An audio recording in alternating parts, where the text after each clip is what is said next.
Olá, tudo bem com você? Nós estamos aqui hoje para uma pequena aula, mas uma pequenininha aula, mesmo de verdade, só para a gente falar um pouco sobre erva baleeira. Por que a erva? Vamos primeiro explicar aqui, né? Por que a escolha da erva baleeira? Foi uma pergunta, na verdade, uma solicitação de um dos nossos seguidores, deixou um comentário pedindo para a gente falar um pouco mais sobre erva baleeira. Como nós temos informações diversas e muitas não são confirmadas cientificamente, eu resolvi fazer uma espécie de aula e aí funciona também para essa pessoa que gostaria de saber um pouco mais sobre erva baleeira, mas também fica como aula para alunos da área de nutrição e outros que são da área de fitoterapia também e que de repente querem saber um pouco mais sobre a erva baleeira. Vamos à frente. Aqui a gente tem a sinonímia. Então, no slide anterior, vocês viram o nome científico, né, dela e vocês viram também o nome popular. Em muitos lugares vocês vão encontrar realmente o nome de erva baleeira, mas pode ser que você encontre com outros nomes que não erva baleeira, né? Em determinadas regiões, vocês podem encontrar com o nome de caatinga de barão, ordia, né? Então erva preta. Todos esses nomes comuns, que são os nomes populares, dizem respeito a essa mesma planta. Como nome, né, científico, a gente vai ter outros nomes também. Para que servem esses outros nomes? Para que serve a gente saber todos esses nomes? Porque quando a gente vai comprar uma planta, quando a gente vai comprar uma erva numa casa de produtos naturais, a gente quer principalmente aquele efeito, porque quando a gente vai comprar uma erva, se for para tomar um chá esporadicamente, né, de maneira recreativa, porque a gente gosta do sabor, não tem muita importância, mas quando a gente procura um efeito específico daquela planta, um efeito específico sobre a nossa saúde, o que a gente mais procura é justamente que seja a planta correta. Então, se de repente eu estou chegando lá na minha casa de produtos naturais e eu chego lá e eu só conheço o nome popular, eu posso facilmente comprar uma planta errada achando que estou comprando a planta certa, né? Justamente por isso, porque nós temos muitos nomes, né? O nosso país é muito grande, então quando a gente vai de uma região para outra, a mesma planta pode ter nomes diferentes. Então, conhecer as nomenclaturas é muito importante, principalmente quando você vai procurar uma planta para obter os efeitos terapêuticos dela, porque ela pode inclusive produzir efeitos contrários aos quais você esteja procurando. Então, vamos lá. Quais são as partes utilizadas? Vocês vão encontrar em alguns documentos dizendo que a gente pode usar os talos, as folhas, as flores, mas, em geral, os documentos retratam muito, falam muito sobre o uso das folhas. As folhas podem ser secas, né? Secas ao natural, na sombra, ou elas podem ser folhas frescas. Então, para que ela pode ser utilizada? Qual é o principal objetivo de quem usa a erva baleeira? A erva baleeira é uma planta com atividade anti-inflamatória. Então, ela é boa para quadros de inflamação, quadros de edema, problemas estomacais, inclusive tem relatos na ciência pesquisando a cura de úlceras estomacais, não em humanos, né? Tem testes em animais com bons resultados, mas a gente não pode extrapolar isso para atividade, para resultados humanos. Isso são testes em animais. De qualquer maneira, a gente sabe que há sim um benefício em problemas estomacais, em dores reumáticas, dores musculares, tendinite, gota, doenças de bexiga, principalmente aqui, o que a gente mais vê assim de relatos científicos e estudos são nas dores reumáticas e no processo inflamatório. Então, aqueles processos inflamatórios que provocam vermelhidão, com edema, que são processos dolorosos, a erva baleeira pode ser muito interessante nesses quadros. O uso pode ser tanto tópico como pode ser oral. Então, a gente pode, desde o uso do extrato, né, de usar um extrato, que a gente pode usar numa formulação magistral. Quem vai fazer isso é um profissional habilitado em fitoterapia, ele sabe como fazer isso, mas a gente pode usar também em chás, e em chás o uso é muito mais corriqueiro, muito mais simples. A gente pode usar, pode fazer o chá também para fazer compressa, então faz aquela infusão, né? A gente já comentou por aqui que, apesar da gente usar a nomenclatura chá, o correto é usar sempre a palavra infusão, porque os chás são usados somente para as plantas da Camellia sinensis e não para as demais.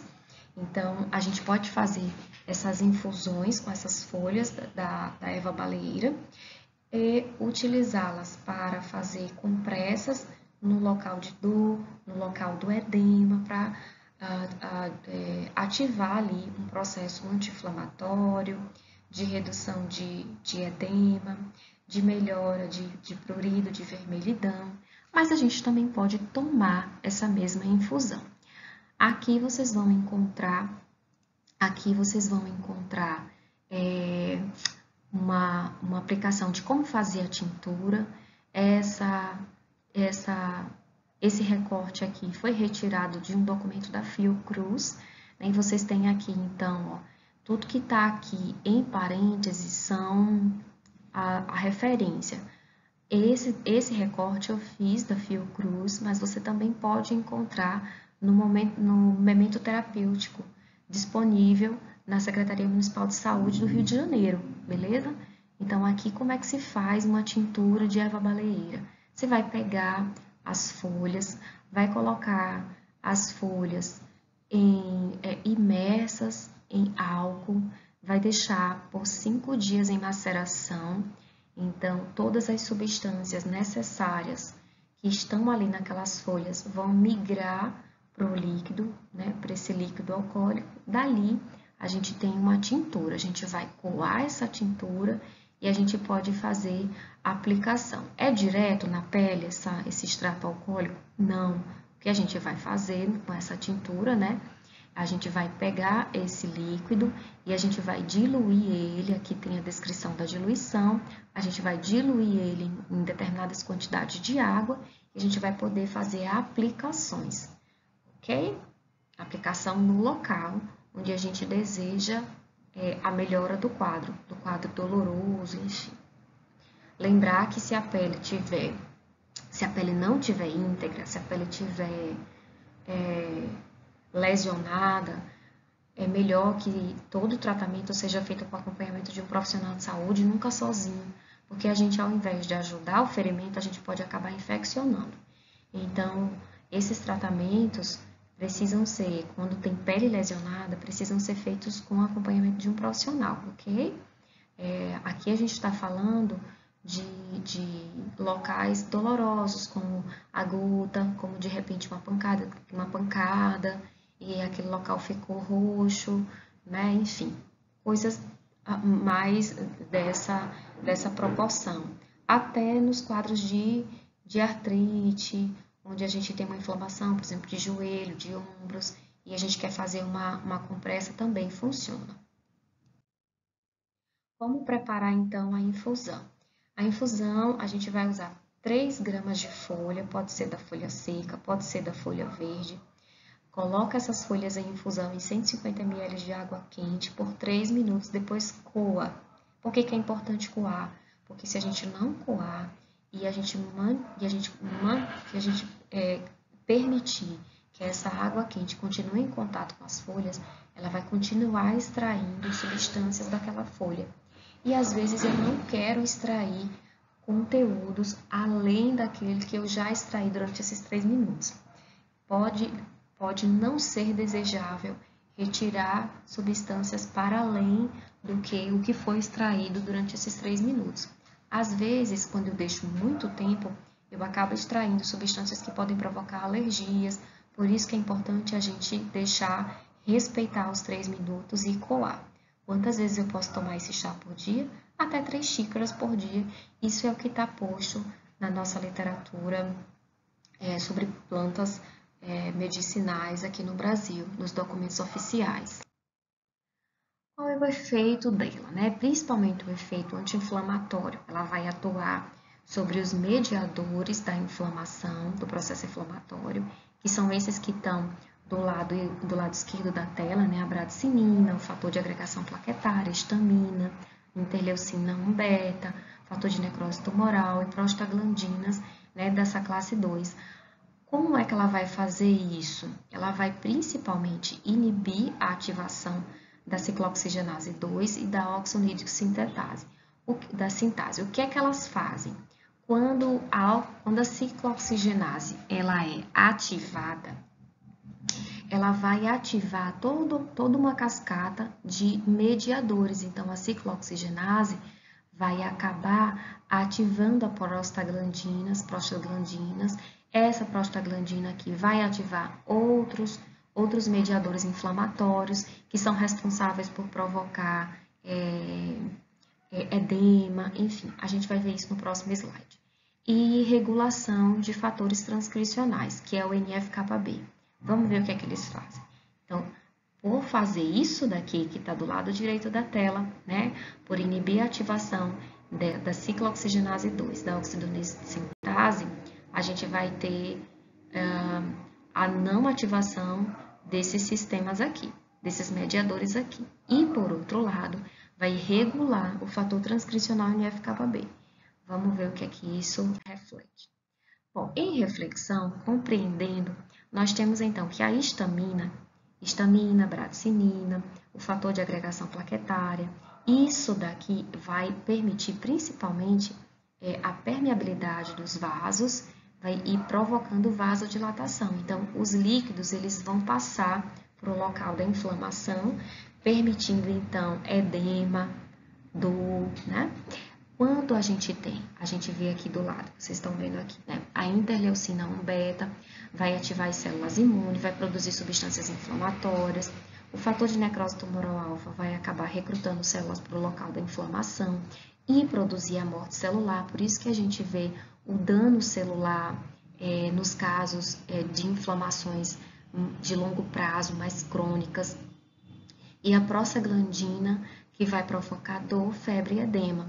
Então, quando nós temos aqui nesse outro slide, né, a erva baleeira, por exemplo, inativando a ciclooxigenase 2, nós vamos ter que se a ciclooxigenase 2 ela ativa a prostaglandina e é responsável por dor, febre e edema, quando eu bloqueio isso daqui automaticamente está impedido de acontecer. E se o óxido nítrico sintase é responsável pela vasodilatação e eu também inativo isso daqui, então significa que a vasodilatação também não vai acontecer. Bom, o que é que a NF-κB faz, né? Porque a erva baleeira, então, teria o poder de regular esse mecanismo aqui.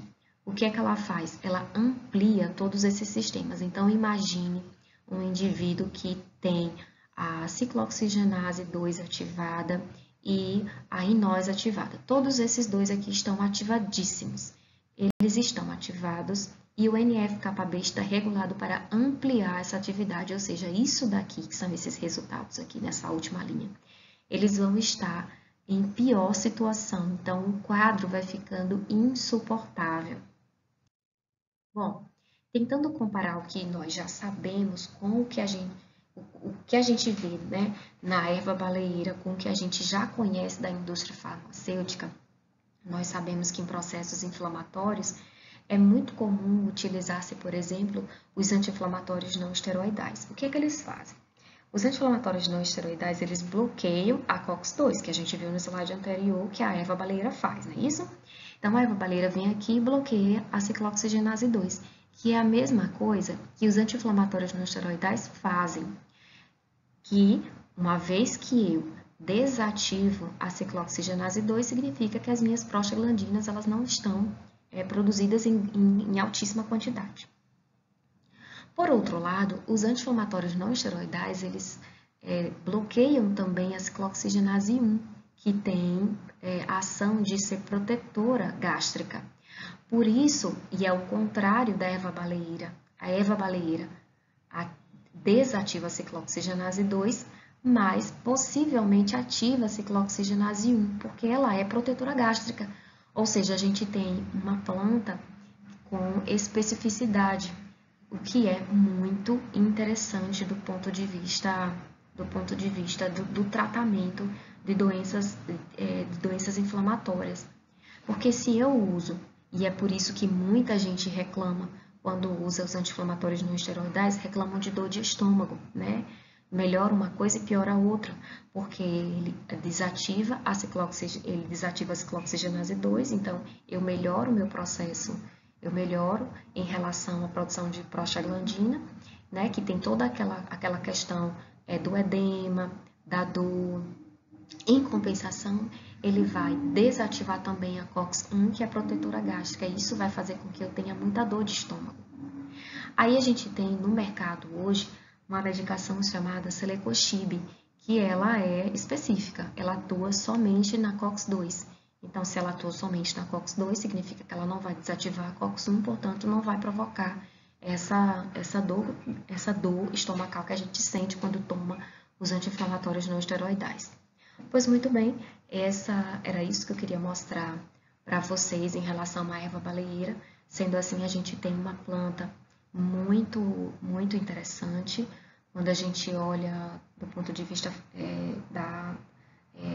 dos resultados, né, da farmacodinâmica dela, de como que ela atua no nosso corpo, enfim, dos possíveis resultados que a gente vai poder obter com ela. Agora, não será para tudo. A gente vai ver aí que então há casos em que a gente não deve ser recomendado o seu uso, como por exemplo em casos de doenças oncológicas, né, que muitas vezes o paciente em tratamento oncológico, ele está procurando realmente produzir fator de necrose tumoral para que a célula tumoral morra, está procurando fazer com que aquele tecido morra, e quando eu dou uma planta com alto teor de antioxidantes, com alto poder anti-inflamatório, ao invés de ajudar o paciente que está em tratamento de câncer, eu posso acabar prejudicando esse paciente. Então, pacientes oncológicos, eles devem ter um cuidado e só usar aquilo que for acordado junto com o médico e no tempo correto, né? No momento correto de uso. Pacientes que já estão em tratamento só devem usar determinadas plantas como tratamento adjuvante se a equipe médica concordar no uso, ok? Para que a gente não tenha prejuízos no tratamento que já está sendo conduzido pela equipe médica que está acompanhando o paciente oncológico. Nos demais casos, né, os casos citados aqui, né, problemas simples como gastrites, úlceras estomacais, embora a gente não tenha confirmação científica, mas há relatos de melhora no quadro, o paciente pode experimentar e ver se ele também se sente melhor com relação ao uso da planta. Bom, gente, eu fico por aqui. Aqui como último slide, vocês vão ver as referências para que vocês possam dar um print se quiser pesquisar, né, os documentos que a gente entrou. Fiquem à vontade, eu fico por aqui, encontro vocês na nossa próxima aula.